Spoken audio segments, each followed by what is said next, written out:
Cramming fraud. Cramming is a form of fraud in which small charges are added to a bill by a third party without the subscriber's consent, approval, authorization or disclosure. These may be disguised as a tax, some other common fee or a bogus service, and may be several dollars or even just a few cents. The crammer's intent is that the subscriber will overlook and ultimately pay these small charges without them knowing what it's all about. According to the U.S. National Association of Attorneys General, cramming was the fourth most common consumer complaint of 2007 in the United States. Types. There are various forms of cramming. Phone cramming. Phone cramming is the practice of placing unauthorized charges on a telecommunication subscriber's home or mobile telephone bill. Cramming is most common in the US, where the breakup of the Bell system left subscribers with different vendors for local and long-distance service.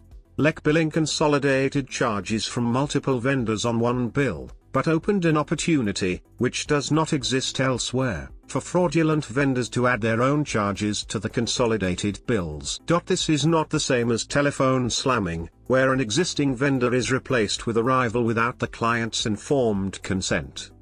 In the UK, all the UK mobile operators have a third-party direct-to-bill scheme, Charge to Mobile Pay for It, controlled by the Pay for It scheme rules which prevent unauthorized charging.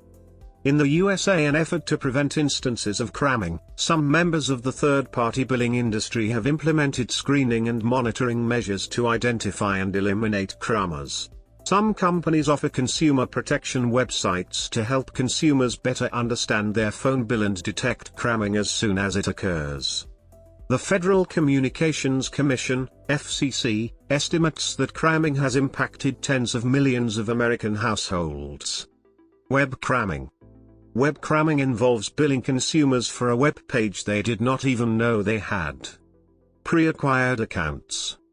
Another is pre-acquired account telemarketing fraud, cramming of unauthorized charges by telemarketers who have bought or obtained consumer account information prior to the telemarketing call, sometimes from the consumer's own bank. Fighting cramming. Phone companies like Verizon respond by removing cramming charges from a consumer's bill upon request, and will cease business with the company that crams. Verizon, at the customer's request, will put a cramming block on the customer's account that prevents third parties from adding charges.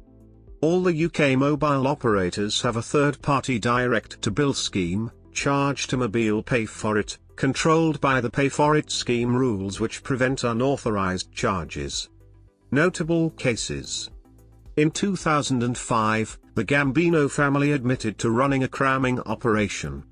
Following a Federal Communications Commission investigation, in October 2010, Verizon announced that it would refund up to $50 million to its customers to offset cramming charges.